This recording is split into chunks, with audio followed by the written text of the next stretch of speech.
El profesor Oscar Arnal, constitucionalista, profesor de la Universidad Central en Derecho Constitucional, además analista internacional. Las constituciones, qué importantes son, algunas muy flexibles, que se pueden cambiar, y otras pétreas, como los Estados Unidos, que hay modificaciones, pero no cambio constitucional. Lo de Chile, ¿qué está pasando en este momento?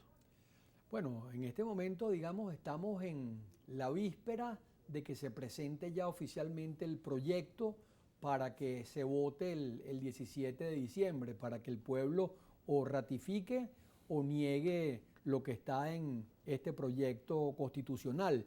Eh, el pasado proyecto fue negado por el 62% de los chilenos, con una gran derrota para el presidente, digamos, socialista Boric, ¿no? Era un proyecto más a la izquierda, ¿no? Sí, era un proyecto mucho más a la izquierda que el que se está presentando en este momento, que es un proyecto mucho más, yo diría, hacia la derecha o la centroderecha, a pesar de que consagran allí el Estado social y democrático de derecho como tal, ¿no? Pero siguen, digamos, por ejemplo, con el principio ahí de la subsidiariedad, ¿no? Que significa que los particulares deben ser, digamos, los que gestionen toda la comunidad y el libre mercado, y luego, si hace falta, interviene el Estado, pero no interviene el Estado, digamos, de primera, ¿no?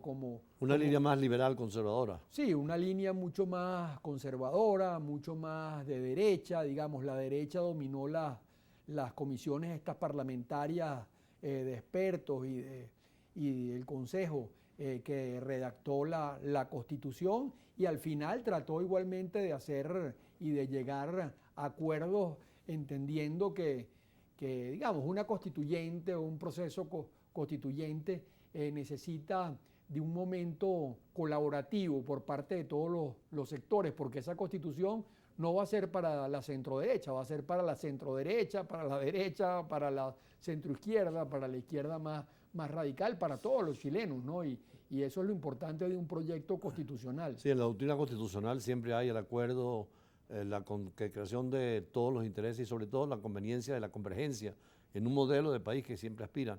Entonces, ¿tú crees que tampoco aprueben esta constitución? Bueno, Es un referéndum, no un plebiscito. no, realmente va a haber una votación ahí mayoritaria en función de decidir simplemente si se aprueba o se niega. Eso sería, digamos, más un plebiscito que cualquier otra cosa, ¿no? Que sería un voto también contra el gobierno en ese caso. Sí, digamos, sería, bueno, un voto si se aprueba contra el gobierno. Pero eso está, digamos, en este momento, las encuestas que circulan dicen que alrededor de la mitad de los chilenos, digamos, no tienen ninguna motivación en participar ante los problemas, pues, de los servicios públicos, de la delincuencia, problemas de la economía, que son problemas prioritarios, ¿no? Ahora hay referéndums que no son por la vía constitucional, sino por elecciones, y en Colombia pareciera que el pueblo hizo un referéndum negando los apoyos y los respaldos que tenía el presidente Petro y ganando alcaldías muy importantes, sobre todo la de Bogotá, por un hijo de un candidato asesinado liberal. Sí, ese es el caso de Colombia, ¿no? Que también, o sea, si uno dice qué está pasando con la región, bueno, se está yendo de alguna manera hacia la centroderecha, ¿no? Nuevamente, ¿no? Es un proceso, digamos, de alternancia, pendular, cíclico, ¿no?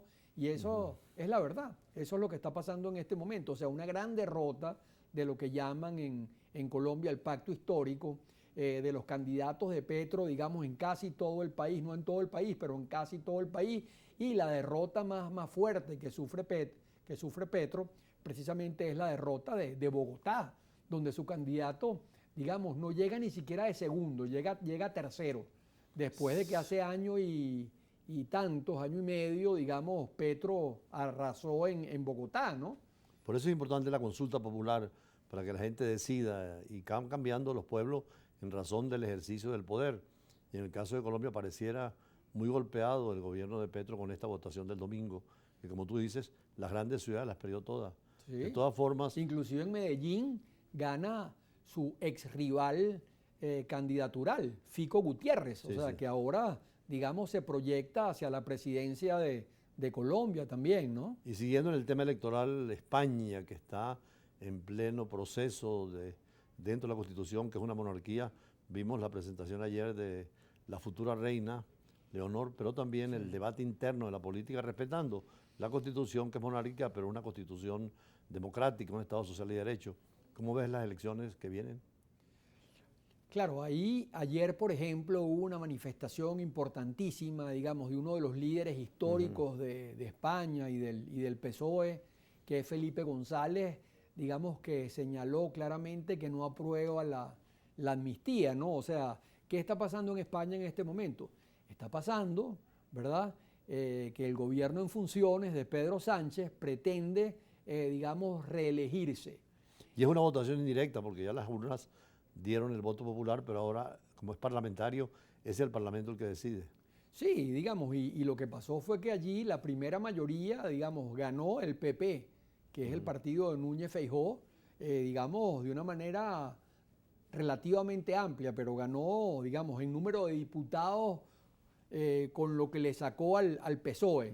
Sin embargo, Pedro Sánchez, uniendo al PSOE con todos los grupos, digamos, minoritarios, incluyendo sobre todo los separatistas, los independentistas que quieren, digamos, dividir España, hace mayoría, pero ahora, digamos, está en la línea y la negociación está en un punto donde esos independentistas, sobre todo los catalanes, están, digamos, negociando una amnistía para poder votar por él. ¿Qué significa?